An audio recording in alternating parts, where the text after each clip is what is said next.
Hoje é um dia muito especial mesmo para a Associação de Socorro aos Necessitados, porque no dia de hoje, há 71 anos atrás, era começado a Associação de Socorro aos Necessitados.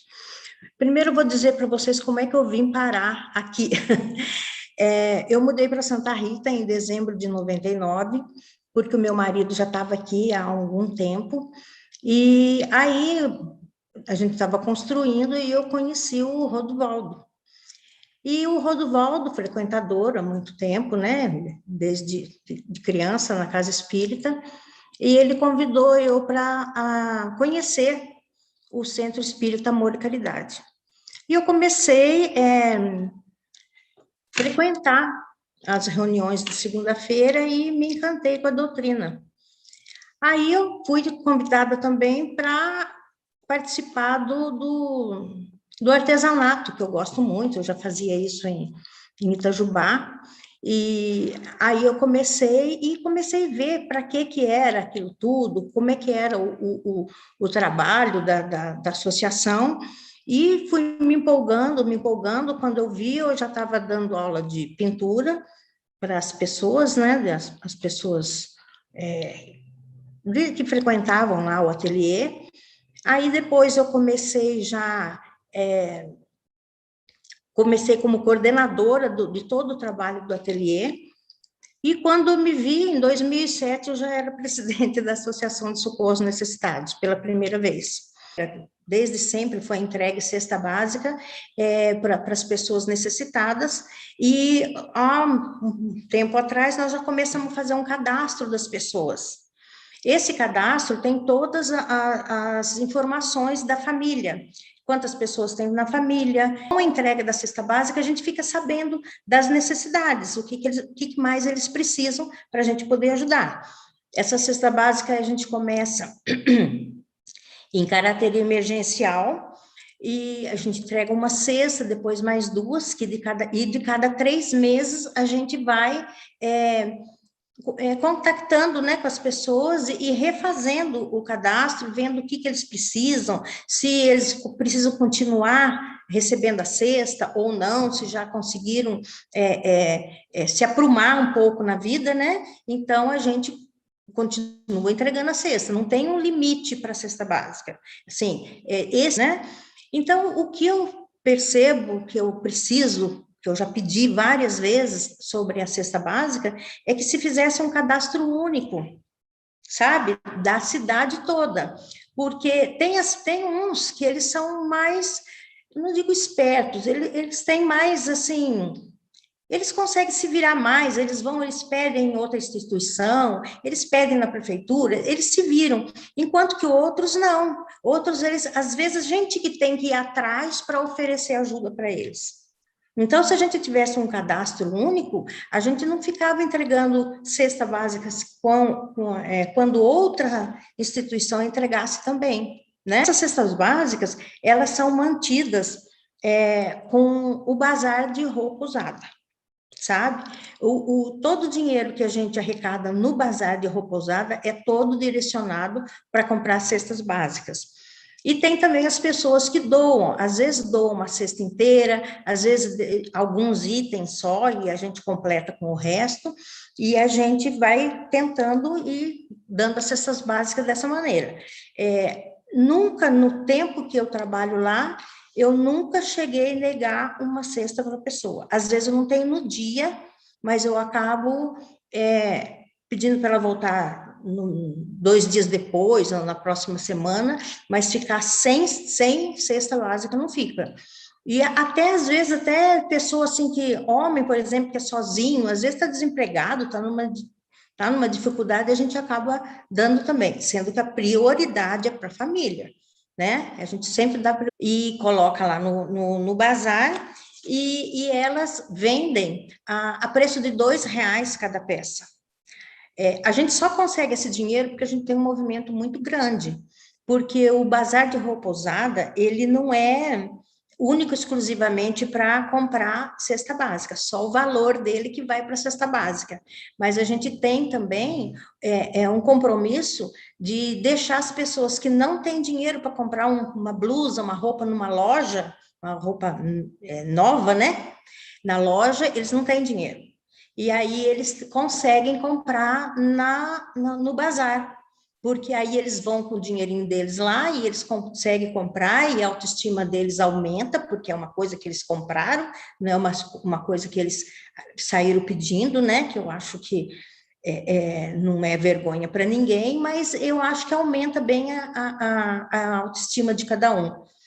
A gente tem um outro programa também, que é o programa das gestantes, é exclusivo das gestantes. A gestante carente chega lá no centro espírita, elas começam a receber cesta básica a partir do mês que elas vão, não importa o mês de gravidez que esteja, elas começam a receber as cestas básicas e roupinhas para o bebê usadas a princípio. Então, elas vão pegando a cesta básica, a gente vai doando as roupinhas usadas, mas em bom estado, que a gente recebe de doação. E quando no 7º, 8º mês, que a gente vê que elas já não estão nem conseguindo ir mais, né? A gente já dá o enxoval para elas. Muitas dessas roupinhas que é doada para a cesta básica das gestantes, para os bebês, eles são confeccionados dentro do centro espírita, dentro do ateliê da Associação de Socorro aos Necessitados.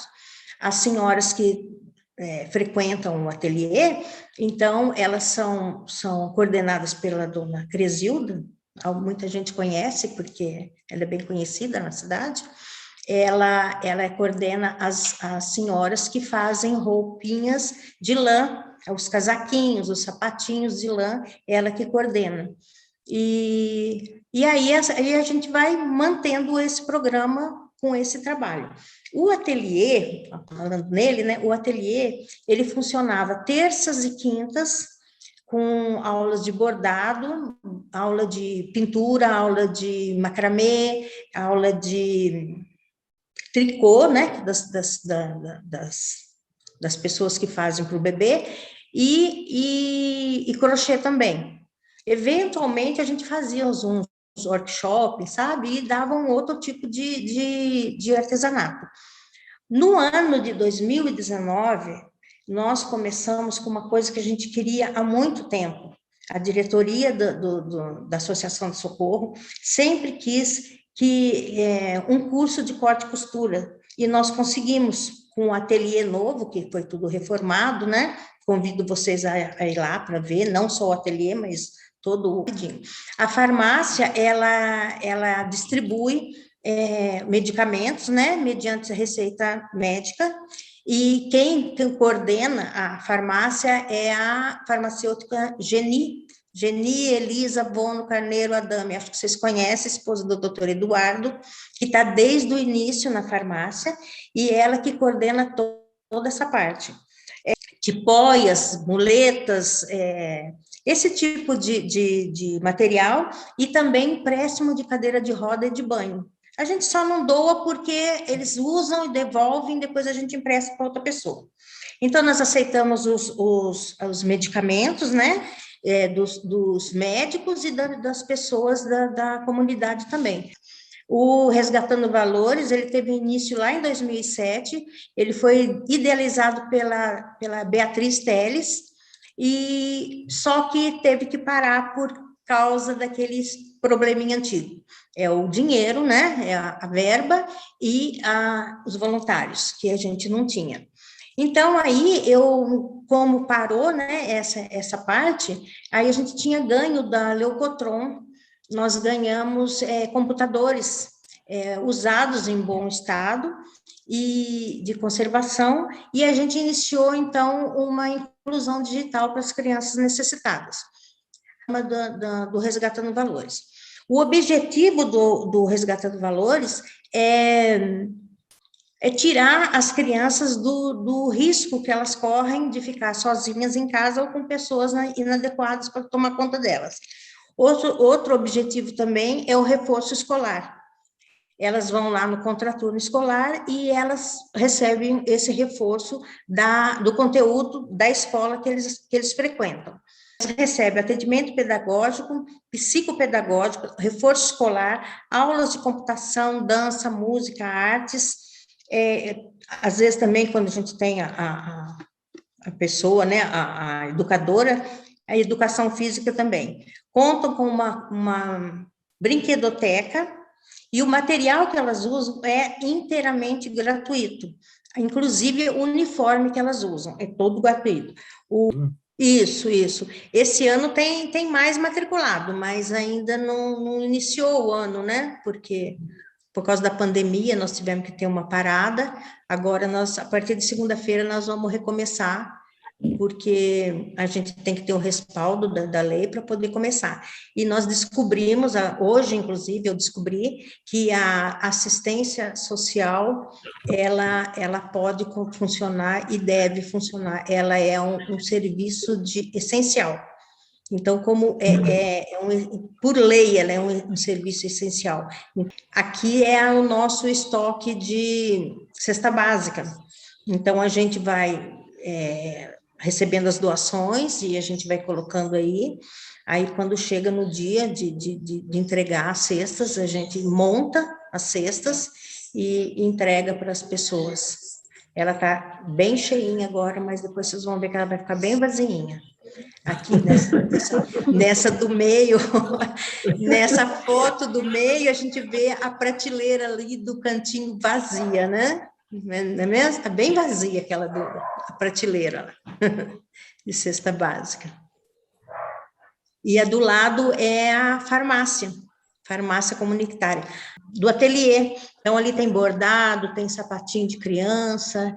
É um prêmio que nós ganhamos do Santander, do programa Amigo de Valor, que a gente participa, pelo serviço prestado, e eu preciso falar que quem tem o mérito de tudo isso é a Hermínia e as educadoras que fazem o trabalho com as crianças também, né, do trabalho deles, todos. Esse é o nosso parquinho, que deu um problema, compramos um, não deu certo, compramos outro, aí deu certo, aqui. A foto do lado é a foto da aula de artes que eles têm, uma voluntária, a senhora Maria da Paz. Ela dá aula voluntariamente para as crianças. O INSEL também eu já tinha citado antes, aqui noutra ocasião, que quando eles estavam na outra sede, que tinha piscina, então as crianças do projeto tinham aula de natação lá uma vez por semana, né? E isso é uma coisa muito importante, que é como eles falam, né?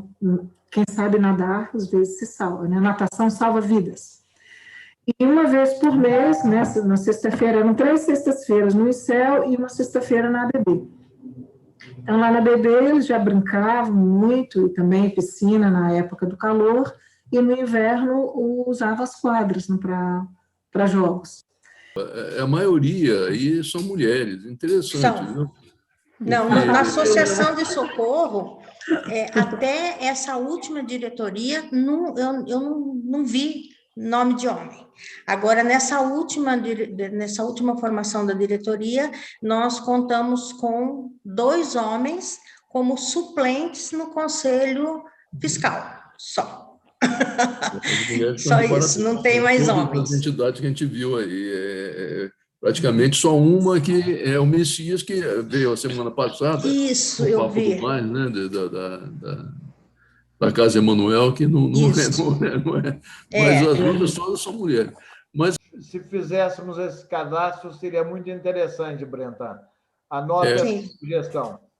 Foi conversando com a Cristina, no início, no levantamento aí do Plano 2030, que a gente teve aquela ideia que a gente até apresentou no Rectal, né? O Estevão apresentou, sobre a criação de uma moeda de tempo para pagar esses serviços voluntários e de uma forma a valorizar as empreendedoras sociais, como a Cristina, e valorizá-las e também exigir algum retorno dos assistidos para isso. A gente bolou uma ideia usando blockchain, uma tecnologia totalmente nova, né, muito moderna, e em que o necessitado, o que vai ganhar a cesta básica, teria que pagar de alguma forma com o tempo, porque tempo é uma coisa que todo mundo tem igual. Ninguém pode falar que é mais rico em tempo do que o outro. Todos têm 24 horas no dia. Queria antes parabenizar essas mulheres empreendedoras sociais, né, e vencedoras. Eu queria saber a média de cestas básicas que vocês fornecem por mês.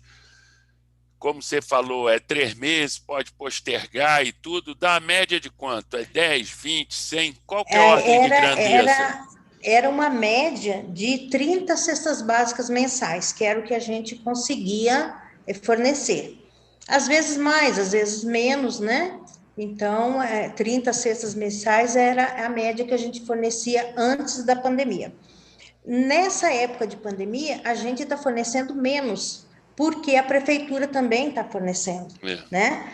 Então, eu acredito que se essa pandemia continuar por muito tempo, eu também não sei se a prefeitura vai continuar entregando e também vai ter um aumento de pessoas que vão nos procurar, porque a gente tem umas 20, mais ou menos, a gente está entregando.